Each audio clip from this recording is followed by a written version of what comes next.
একদম ছোট সাইজের চিংড়ি মাছ। এই চিংড়ি মাছগুলো খুব বেশি বাছার প্রয়োজন হয় না, তারপরেও আমি মোটামুটি বেছে নিয়েছি। এখন খুব ভালো করে ধুয়ে নিচ্ছি। চুলাতে একটা প্যান বসিয়ে আধা কাপের মতো সয়াবিন তেল দিয়ে দিয়েছি, লবণ দিয়ে দিচ্ছি, হলুদ গুঁড়ো দিয়ে দিচ্ছি, চিংড়ি মাছগুলোকে দিয়ে দিচ্ছি।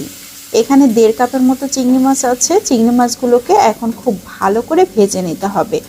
অনেকক্ষণ ধরে এভাবে নাড়াচাড়া করতে করতে একটা সময় একদম মুচমুচে হয়ে যাবে, কালারটাও চেঞ্জ হয়ে একদম লাল টুকটুকে হয়ে যাবে।